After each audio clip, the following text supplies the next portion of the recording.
नमस्कार। आज बात करते हैं टेक्नोलॉजी की दुनिया में हो रहे एक बहुत बड़े जियोपॉलिटिकल बदलाव की। एक नया शब्द पैक्स सिलिका आजकल काफी चर्चा में है। और जानते हैं, इस पूरी कहानी का सबसे अहम किरदार थोड़ी अप्रत्याशित रूप से भारत बन गया है। तो चलिए इस दिलचस्प कहानी की एक एक परत को खोलते हैं। मामला शुरू होता है भारत में अमेरिकी राजदूत के इस एक पावरफुल बयान से। अब ये सुनने में तो एक आम डिप्लोमेटिक बात लगती है ना? लेकिन ये सिर्फ एक टिप्पणी नहीं थी। असल में ये एक बहुत बड़े पॉलिसी यू टर्न का इशारा था। एक ऐसा यू टर्न जिसने कुछ हफ्ते पहले दिल्ली में खड़े हुए एक बड़े विवाद को पूरी तरह से पलट दिया। तो आज हम क्या-क्या समझने वाले हैं? सबसे पहले देखेंगे कि ये नया टेक गठबंधन है क्या। फिर इस पैक्स सिलिका को डिकोड करेंगे। जानेंगे कि भारत की इसमें भूमिका क्या रही, मतलब अंदर या बाहर। और फिर बात करेंगे कि इससे भारत को क्या फायदा होगा। और आखिर में जूम आउट करके पूरी बिग पिक्चर को समझने की कोशिश करेंगे। चलिए सीधे कहानी में चलते हैं। जरा सोचिए, जनवरी 2026 का महीना है और अचानक खबर आती है कि अमेरिका ने भारत को पैक्स सिलिका इनिशिएटिव में शामिल होने का ऑफिशियल न्योता भेजा है। ये कोई छोटी-मोटी खबर नहीं थी, ये एक बहुत बहुत बड़ी घोषणा थी। तो सवाल उठता है कि ये निमंत्रण असल में था क्या? देखिए, आसान भाषा में कहें तो ये दुनिया के सबसे एक्सक्लूसिव हाईटेक क्लब में एंट्री का गोल्डन टिकट था। एक ऐसा क्लब जिसका सिर्फ एक ही मिशन है, भविष्य की टेक्नोलॉजी की सप्लाई चेन को पूरी तरह से सेफ और सिक्योर करना। तो अब सबसे बड़ा सवाल, ये पैक्स सिलिका आखिर है क्या भला? चलिए इसको जरा समझते हैं।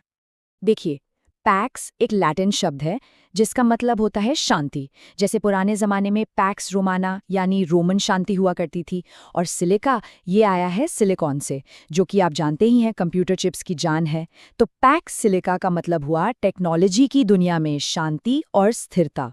ये अमेरिका की अगुवाई में एक ऐसी पहल है जिसका मकसद है कि भरोसेमंद देश आपस में मिलकर एक सुरक्षित टेक सप्लाई चेन बनाएं। मतलब साफ है, कुछ खास देशों पर अपनी निर्भरता कम करो ताकि भविष्य में कोई पॉलिटिकल प्रेशर ना बना सके। और हाँ, ये कहानी सिर्फ चिप्स तक ही सीमित नहीं है। इसका दायरा बहुत बहुत बड़ा है। जमीन से निकलने वाले जरूरी मिनरल्स से लेकर उनको प्रोसेस करने वाली एडवांस्ड फैक्ट्रीज, सेमीकंडक्टर चिप्स और यहाँ तक कि एआई का पूरा इंफ्रास्ट्रक्चर, सब कुछ इसमें शामिल है। ये एक तरह से पूरी टेक्नोलॉजी की रीढ़ की हड्डी को महफूज करने का प्लान है। अच्छा, अब कहानी में आता है असली ट्विस्ट।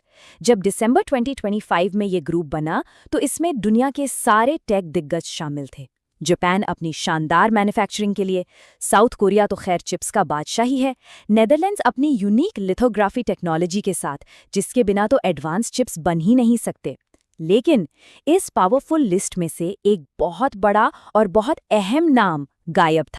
जी हाँ, वो नाम था भारत। और यहीं से कहानी में एक ड्रामा शुरू होता है।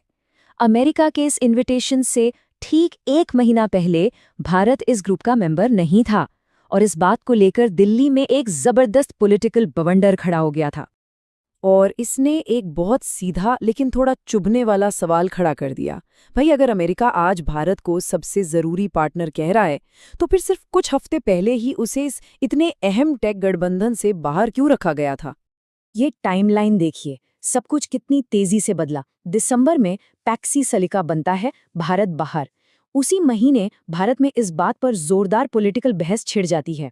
और फिर जनवरी आते आते पासा पलट जाता है। अमेरिका अचानक अपना स्टैंड बदलता है और भारत को ऑफिशियल इनवाइट भेज देता है। अब इस पर दो अलग अलग थ्योरीज सामने आईं। एक तरफ अमेरिकी अधिकारियों का कहना था कि ये एक टेक्निकल फैसला था। शुरुआती मेंबर्स को उनकी करंट सेमीकंडक्टर सप्लाई चेन में जो भूमिका है उसके आधार पर चुना गया। वहीं दूसरी तरफ भारत में विपक्ष के नेता जयराम रमेश का कहना था कि ये अमेरिका भारत के रिश्तों में आई तेज गिरावट का नतीजा है। खैर, वजह चाहे जो भी हो, सवाल ये है कि अमेरिका का मन बदला क्यों? इसका जवाब कहीं ना कहीं भारत की अपनी बढ़ती हुई ताकत में छिपा है।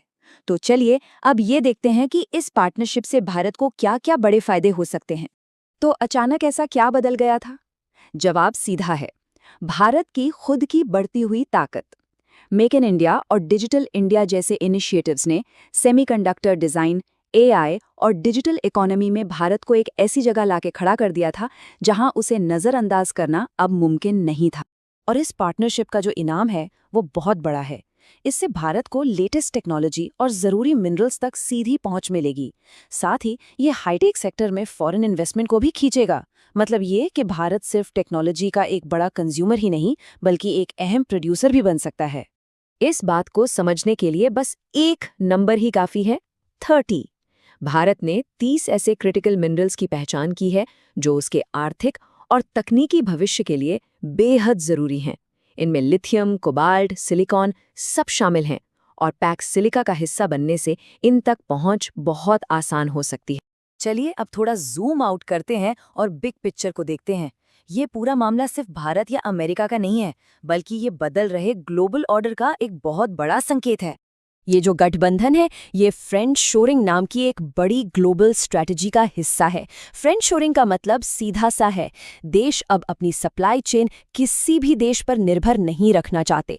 वो इसे सिर्फ अपने दोस्त और भरोसेमंद देशों के साथ मिलकर बना रहे हैं, ताकि भविष्य में किसी भी जियोपॉलिटिकल झटके से बचा जा सके। और ये गठबंधन एक और बहुत बड़ी बात साफ करता है। पहले के जमाने में किसी देश की ताकत उसकी जमीन और सेना से नापी जाती थी, लेकिन 21वीं सदी में असली नेशनल पावर का नया पैमाना बन गया है एआई और सेमीकंडक्टर्स पर कंट्रोल। जिसके पास ये है वही असली पावर है। तो आखिर में एक सवाल हमारे सामने खड़ा होता है, क्या ये गठबंधन और इस जैसी पहलें आने वाले समय में इकोनॉमिक सिक्योरिटी और ग्लोबल पावर का नया ब्लूप्रिंट है?